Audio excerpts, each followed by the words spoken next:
President Trump declaring a public safety emergency, saying he's activated 800 National Guard members in the nation's capital and has now placed the D.C. Police Department under federal control, saying that Attorney General Pam Bondi will, quote, take command.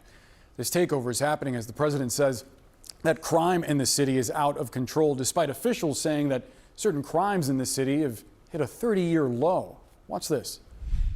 I'm announcing a historic action to rescue our nation's capital from crime, bloodshed, bedlam, and squalor, and worse. If necessary, we're going to move service members directly to joining the Guardsmen, and that'll take place very rapidly. President Trump just made an unprecedented move, taking direct control of Washington, D.C.'s police department and deploying hundreds of National Guard troops to the Capitol. Officials say crime is actually at a 30-year low. So why is this happening? Let's break it down. CNN's Brian Todd is closely following this story for us. So Brian, take us through President Trump's order and what else he's threatening, because he says he might activate the military. That's right, Boris. He says he is kind of reserving the option to activate additional military units in Washington, D.C. if need be. He then later said he didn't think he would need them, but he's going to keep that option open. He is also considering at least expanding the National Guard deployment to other cities. He named Chicago and New York City. But let's see how this plays out in Washington, D.C. first. We do have some sourced reporting from three sources familiar with the matter saying that both the D.C. Mayor Muriel Bowser and the D.C. Metropolitan Police Chief Pamela Smith did not know of President Trump's announcement prior to when he made the announcement. They were caught kind of unaware of this prior to when he made the announcement this morning. As you see the graphic there, the president plans to mobilize some 800 National Guard members on the city streets here in D.C. to put the D.C. police under federal control. That is unprecedented, by the way. A president of the United States has never taken control of the D.C. Metropolitan Police Department before. Also, FBI agents are going to be patrolling with the police department here. That is also a very rare occurrence, according to our sources. It's very rare for FBI agents to patrol with police with local police in any given city. Already some pushback here in the district from this. But let's first hear from President Trump. I'll get to the pushback in a moment, but here's what President Trump had to say about what he hopes the police could do in the city. This wasn't just a small announcement. Trump framed it as a historic action to save the city from chaos, and even hinted at sending in military forces if needed. See, they fight back until you knock the hell out of them, because it's the only language they understand. You can see they want to get at it. And they're standing there and people are spitting in their face and they're not allowed to do anything. But now they are allowed to do whatever the hell they want. So the president promising a very tough crackdown on crime here in D.C. And again, we mentioned some pushback to this.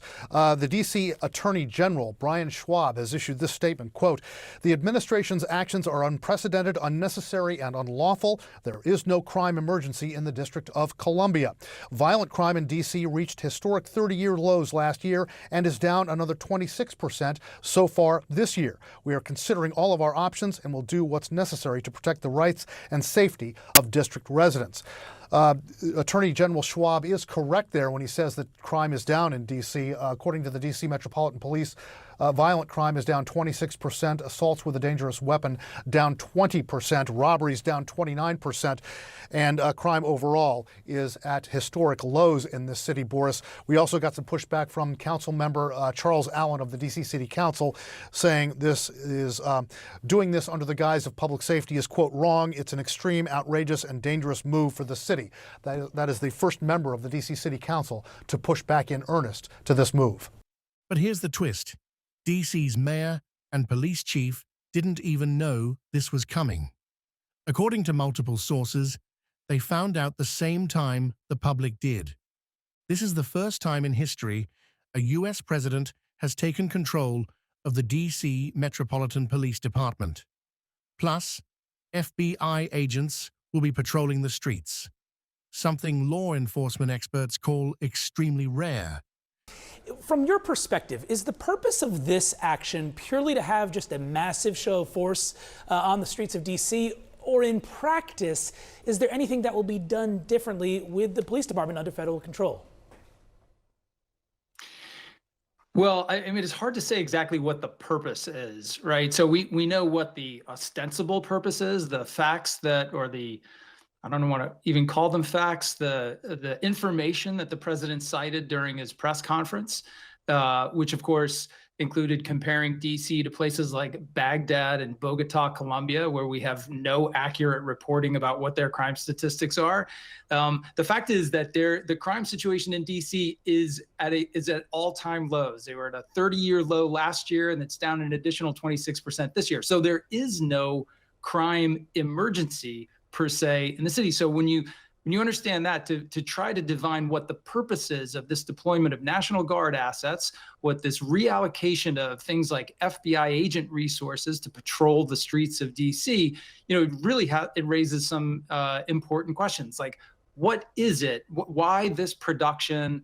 Why this kind of Potemkin village of criminal intervention in a city? What is this designed to distract us from? I don't know that I can answer that for you here, but in effect, taking a federal official and simply calling him the head of the Metropolitan Police Department changes nothing within the Metropolitan Police Department. Those sworn officers are the only people who are legally authorized to enforce the law outside of the federal properties in DC. Most of DC is not federal property. It is the property of the District of Columbia.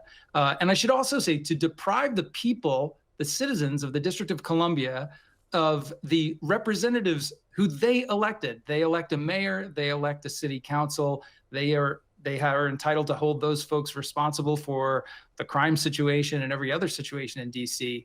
To completely replace that sort of authority with some specious federal authority is really concerning, I think, as a democratic matter, a democracy issue writ large. And Trump made it clear, under his command, police will have far fewer restrictions. But city leaders say the numbers tell a different story. Violent crime is actually down by more than 25% compared to last year. Former FBI Deputy Director Andrew McCabe warns that this could be more about political theater than public safety. Harry, I want to bring you into the conversation. Aside from what this may look like on the ground today or tomorrow in D.C., it seems like the thing that actually also caught a lot of people's attention, and Brian Todd just mentioned it, was this warning that President Trump basically said that this sort of action might come to other cities across the country. What do you make of that? Yeah, it's really an important point, because it's true that he has somewhat greater authority, a fair bit greater authority in DC itself, though everything I think that Andy says is accurate. That goes away when he's talking about Chicago, when he's talking about Los Angeles. And by the way, he mentioned only, of course, Democratic cities. The two highest cities in murder rates are both Republicans. They didn't come out. But there, a whole survey of different laws come into effect, including the really important law. It's a mouthful, Posse Comitatus Act, that says you can't do this on the streets. You can't bring in the military. So to the extent he's trying to align it with some grand showing of what he's going to do in Democratic cities, he's going to be up against much higher legal barriers. And Trump's hint that he could take similar action in other cities, especially Democratic ones, is raising legal questions. So, is this about protecting the Capitol or setting the stage for a bigger political move? One thing is certain. What's happening in D.C. over the next 30 days could set a dangerous precedent.